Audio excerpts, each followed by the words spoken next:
የዘወትር አክብሮታዊ ሰላምታችን በያላችሁበት ድረስ ወደ ሸገር ታይምስ ቤተሰቦች እንደምናላችሁ ዕለታዊ መረጃ ጥንቅራችን እነሆ በሰዓቱ ተመልሷል። አበይት ጉዳዮችን አስቀድመን እናስታውቃቸው። የሶማሊያ ክልል ርዕሰ መስተዳድር አቶ ሙስጠፋ መሐመድ ከሰሞኑ ስለ ቀጣዩ ሀገር አቀፍ ምርጫ እንደዚሁም ጠቅላይ ሚኒስትሩ ከስልጣን የሚያነሷቸው ከሆነ ኢትዮጵያ ትፈርሳለች አሉ በሚል የተቀነባበረ አንድ የድምጽ ቅጂ ተሰራጭቷል። ሸገር ታይምስ በዚህ ጉዳይ ዙሪያ የመረጃ ማጣራት ወይንም ፋክት ቼኪንግ ሰርታለች። ዝርዝሩን በጥንቅራችን ትሰሙታላችሁ። ከዚህ ባለፈ በአሁኑ ሰዓት በኢትዮጵያ በከፍተኛ የሙስና ወንጀል የተወነጀሉት ከፍተኛ ባለስልጣን በእስር እንዲቆዩ ተበይነዋል። ከነዳጅ ምርት ክፍፍልና ሽያጭ ጋር በተያያዘ የተወነጀሉት እኚህ ከፍተኛ ባለስልጣን የተከሰሱበት የሙስና ወንጀል በመንግስት አቃቤ ሕጎች የቀረበባቸው ውንጀላ ምን ይመስላል የሚለውን በዝርዝር የምናስደምጣችሁናል። እንደተለመደው እየሰማችሁን አብራችሁን ቆዩ። የቻናላችን የዘወትር አክብሮታዊ ግብዣ ነው። ወደ ቀዳሚ ጉዳያችን እናምራ።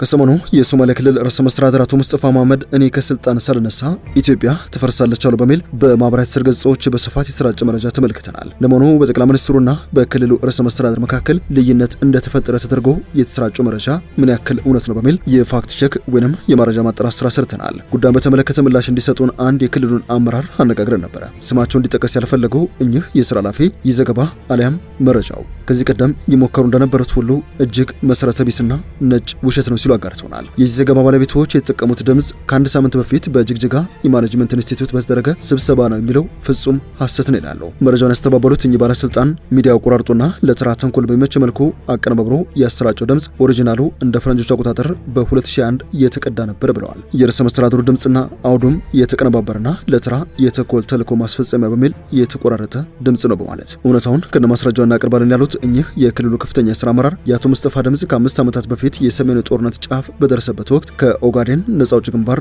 ወይንም ኦኤንኤልኤፍ አመራሮች ጋር በተደረገ የክለብ ሃውስ ውይይት ላይ የተቀዳ ነው ሲሉ የተሰራጨውን ዘገባ አሊያም መረጃ ሐሰት ሲሉ አጣጥሎታል። የክልሉ ከፍተኛ ስራ ኃላፊ አክለውም የትኛውም ሰው ማረጋገጥ ከፈለገ ኦሪጂናል ቅጂውን ማድመጥና ወደ አማርኛ አስተርጉሞ ሐቁን ማረጋገጥ ይችላል በማለት ይህንን ከስር የምትመለከቱትን ፋይል አጋርቶናል። ይህ የክለብ ሃውስ ውይይት ሲደረግ በአካል የነበረውና በክልሉ ወቅታዊ ጉዳዮች ዙሪያ ሀሳብ በመስጠት የሚታወቀው መሐመድ ኦላድም ምስክርነቱን አጋርቶናል። መሐመድ የዚህ ንግግር ታሪክ እንዲህ ሲል ያስታውሳል። በወቅቱ የኦጋዴን ነጻ አውጪ ግንባር ወይንም ኦኤንኤልኤፍ ሰዎች ለክልሉ ፕሬዝዳንት አንድ ጥያቄ አነሱ።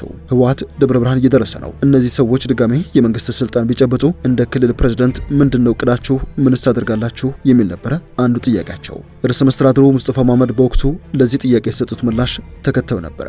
በመጀመሪያ ወያኔ ኢትዮጵያን ወደ መበተን የደረሰ የጠባብ ቡድን ስብስብ ነው። እንደገና የኢትዮጵያን ስልጣን የመያዝ አቅምም የማስተዳደር ቅቡልነትም የለውም። እኛ መንቀሳቀስና መስራት ያለብንም ወያኔ በዚህ ጦርነት ይሸነፋል በሚል እሳቤ ነው። ጦርነቱን እንኳን አሸነፈ ከተባለ እንዳላችሁት ኢትዮጵያን ያፈርሳታል። እኛ ግን ከክልላችን ንቅንቅ የምንልበት አንዳችን ምክንያት የለም። እንደገና ተደራጅተን እንታገላለን እንጂ ህወሓት ወደ ስልጣን መጥቶ በድጋሜ ህዝባችንን እንዲጨፈጭፍ አንፈቅድም። ድጋሜ ወያኔ ሊመሰረት በሚችለው መንግስት ፈጽሞ አንሳተፍም። አንድ የመንግስት አካልም አንሆንም። የአካባቢ ምርጫችንን እናደርጋለን። የራሳችንን የክልል መንግስትም እንመሰረታለን ነበር በወቅቱ የአቶ ሙስጠፋ መሐመድ ምላሽ ነበረው። እንደ አክቲቪስት መሐመድ ኦላድ ገለጻ ከሆነ ይህ ንግግር ነው ጠቅላይ ሚኒስትር አብይ ከስልጣን የሚያነሳ ከሆነ እኔ ከመነሳቴ በፊት ኢትዮጵያ ትፈርሳለች አሉ በሚል የርዕሰ መስተዳድር ሙስጠፋ መሐመድን ድምጽ ተራ በሆነ መንገድ ቆራርጠው ያሰራጩት ሲሉ ምላሽ ሰጥተውናል። ከዚህ ውጪ በወቅቱ አቶ ሙስጠፋ መሐመድ ስለ ስድስተኛው ሀገር አቀፍ ምርጫ ሲጠየቁ አንድ ምላሽ ሰጥተው ነበረ።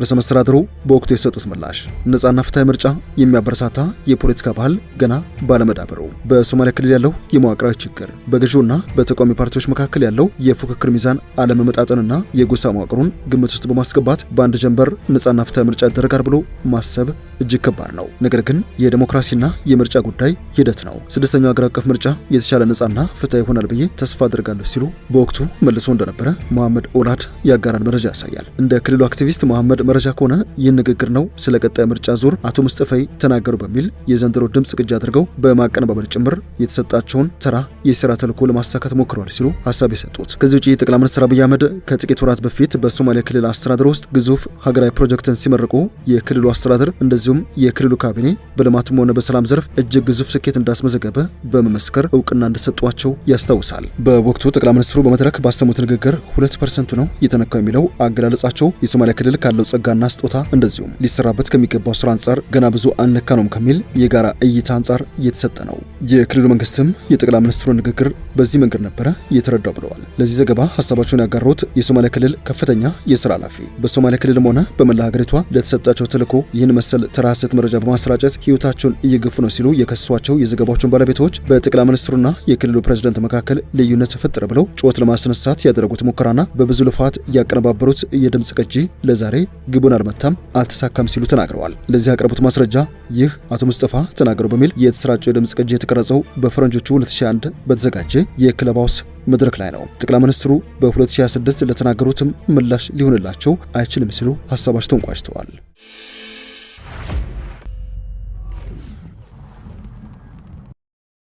የዕለቱ የመረጃ ጥንቅራችን እንደቀጠለ ነው። ወደ ሌላኛው ጉዳያችን እናምራ። በአሁኑ ሰዓት በኢትዮጵያ በከፍተኛ ሙስና ወንጀል የተወነጀሉት ወሳኝ ከፍተኛ መንግስት ባለስልጣን አሁንም በስር እንዲቆዩ ተወስኖባቸዋል። የፌዴራሉ ከፍተኛ ፍርድ ቤት ልደታ ምድብ ጊዜ ቀጠሮ ችሎት በነዳጅ ስርጭት ሙስና ወንጀል ተጠርጥረው ፍርድ ቤት የቀረቡ 14 ተጠርጣሪዎችን መዝገብ ተመልክቶ ነበረ።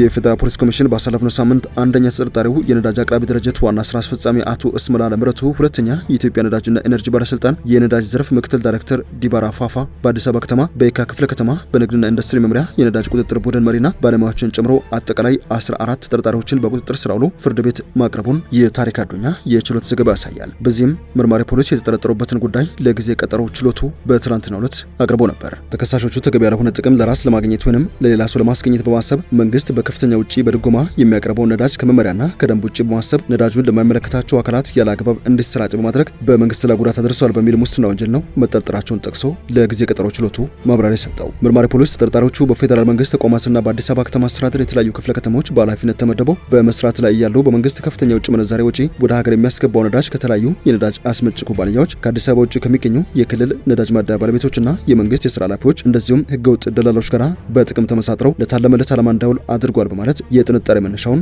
ለችሎቱ አስረድተዋል። ተጠርጣሪዎቹ ሆነ ብለው ነዳጅ የሚያጓጉዙ ቦቴ መኪኖች ወደ ነዳጅ ማደያ ስፍራ ገብተው እንዳራገፉና መንግስት ታሪፍ እስከሚጨምር እንዲቆዩ በማድረግ ጭምር በህገወጥ መንገድ ተመልሶ ከሀገር እንዲወጣ በማድረግ መንግስት በቂ ነዳጅ ወደ ሀገር ውስጥ እያስገባ ባለበት ሁኔታ ሆነ ብለው ሰው ሰራሽ እጥረት እንዲፈጠር በማድረጋቸው በደረሰው ጥቆማ በቁጥጥር ስር አውሎ በማጣራት ላይ እንደሚገኝ ለችሎቱ አስታውቋል። በዚህ መሰረት መርማሪ ፖሊስ አንደኛ ተከሳሽ እስመላ ለምረቱን በሚመለከት የኢትዮጵያ ነዳጅ አቅራቢ ድርጅት ዋና ስራ አስፈጻሚ ሆነው በመስራት ላይ ያሉ ለጊዜው በቁጥጥር ስር ካልዋሉ ግለሰቦች ጋር በመቀናጀት ከኩባንያዎችና ማደያዎች ጋር የጥቅም ትስስር ፈጥረዋል። የነዳጅ ምርት ከተባለው መዳረሻ ውጪ በህገወጥ መንገድ ወደ ውጭ እንዲወጣና በኮንትሮባንድ መንገድ እንዲሸጥ ማድረጋቸውን ነው የጠቀሰው። በዚህም በሐምሌ ወር 2017 ብቻ ወደ ሀገር ውስጥ የገቡ ነዳጅ የጫኑ 68 ቦቴዎች ማለትም 37 በኢትዮጵያ ነዳጅ አቅራቢ ድርጅትና 35 በግል ኩባንያዎች የተጫኑ እንዲሰወሩ አድርጓል በሚል የጥርጣሬ መነሻውን ለችሎቱ አስረድተዋል። ሁለተኛው ተጠርጣሪ ዲቦራ ፋፋን በሚመለከት ደግሞ የኢትዮጵያ የነዳጅ ኤነርጂ ባለስልጣን የነዳጅ ዘርፍ ምክትል ዳይሬክተር ሆኖ በመስራት ላይ ያለው ኃላፊነቱን ሽፋን በማድረግ በኢንቨስትመንት ሽፋን በቀጥታ ተጠቃሚነት ተመዝግበው ነዳጅ ለሚሰጣቸውና ኢንቨስትመንታቸው ለተቋረጠ ፈቃድ ያልወሰዱና ስራ ያጠናቀቁ 800 የሚሆኑ አካላት ነዳጅ ያለ ገደብ እንዲያገኙ ሁኔታዎችን አመቻችቷል የሚል የጥርጣሬ መነሻውን ለችሎቱ አቅርበዋል። በኮንትሮባንድ መንገድ ነዳጅ ነው ሲንቀሳቀሱ በጸጥታ አካላት የተያዙ ቦቴዎችን የህጋዊነት ደብዳቤ ሽፋን በመስጠት እንዲለቀቁ አድርጓል በማለትም ለችሎቱ የምርመራ መነሻውን ለጊዜ ቀጠሮ ችሎቱ አብራርተዋል። ከዚህ ውጪ መንግስት ግንባታቸው ለተጠናቀቁ የነዳጅ ማደያ ፈቃድ መስጠቱን እንደ ሽፋን በመጠቀምም አዲስ ለሚከፈቱ የማደያ አገልግሎት ያስፈጸምነው እኛንም በሚል እስከ 5 ሚሊዮን ብር ድረስ በመቀበል ፍቃድ እንዲያገኙ አድርጓል ምን የተባለው መርማሪ ፖሊስ ከተራ ቁጥር 3 እስከ 14ኛ ተራ ቁጥር የተጠቀሱ ተጠርጣሪዎችን በተመለከተ በአዲስ አበባ ከተማ አስተዳደር በተለያዩ ክፍለ ከተሞች የንግድና ኢንዱስትሪ መምሪያ ተመድበው ሲሰሩ የነዳጅ ምርት ለተጠቃሚው በህጋዊና በዲጂታል አሰራር መሸጡን የመከታተልና የማረጋገጥ ኃላፊነቱን በመተው ከነዳጅ ማደያዎች ጋር የጥቅም ትስስር ፈጥረው የነዳጅ ምርት በህገወጥ መንገድ ከቦታ ቦታ እንዲዘዋወርና በኮንትሮባንድ እንዲሸጥ በማመቻቸት ለድርጊቱ ፈጻሚዎች ሽፋን ይሰጣሉ በሚል የሙስና ወንጀል የጥርጣሬ መነሻውን ለችሎቱ ስለማቅረቡ ዘገባው አትተዋል። ከዚህ ውጪ ፖሊስ የነዳጅ ዋጋ ይጨምራል በሚል ወር በገባ ከ4 ጀምሮ ምርት የሚሰውሩና በኮንትሮባንድ የሚሸጡ ማደያዎች በህግ እንዲጠየቁና ሰው ሰራሽ የምርት እጥረት እንዲከሰት እንደሚያደርጉ ነው ያመላክተው። የነዳጅ ሽያጭ በህጋዊ የዲጂታል ፋይናንስ ስርዓት እንዳይፈጸም በማድረግም ከታህሳስ 30 እስከ ጥር 30 ቀን 2018 ከ2.6 ቢሊዮን ብር በላይ የሚያወጣ ነዳጅ በኮንትሮባንድ እንዲሸጥ በማድረግም የነዳጅ እጥረት እንዲፈጠር መንግስት ገቢ እንዳጣና የገንዘብ ዝውውሩ ከፋይናንስ ስርዓት ቁጥጥር ውጭ እንዲሆን ያደርጋሉ በማለትም ነው ለችሎቱ ያስረዳው። እነዚህ ተከሳሾች ህገወጥ ሰርኩላር ደብዳቤዎችን በማጻፍ ከአዲስ አበባ ነዳጅ ነው ወደ ክፍለ ሀገር የሚሄዱ ከባድ ተሽከርካሪዎች ነዳጅ እንዳይሸጥ በማድረግ መጉላላት እየፈጠሩ የሚገኙ መሆኑን ጠቅሶ ተጨማሪ የምርመራ ማጣሪያ የ14 ቀን የጊዜ ቀጠሮ እንዲፈቀድለት ጊዜ ቀጠሮ ችሎቱን ጠይቆም ነበረ። ተጠርጣሪዎቹ በበኩላቸው ምንም አይነት ወንጀል አለመፈጸማቸውን ጠቅሰው በመከራከር የዋስትና መብታቸው እንዲፈቀድላቸው የጊዜ ቀጠሮ ችሎቱን ጠይቀዋል። እንደ ዘገባው ከሆነ የግራ ቀኙን ክርክር የተከታተለው የጊዜ ቀጠሮ ችሎቱ ፖሊስ ከጀመረው የምርመራ ስራ አንጻር ተጨማሪ ጊዜ ቀጠሮ መስጠት አስፈላጊነትን በማመንም የ12 ቀን የምርመራ የማጣራ ጊዜ መፍቀዱ ተሰምቷል። የዕለቱ የመረጃ ጥንቅራችን ያዳመጣችሁን ይመስላል። ስለሰማችሁን አመሰግነን። በያላችሁበት ሰናይ ጊዜ ይሁንላችሁ።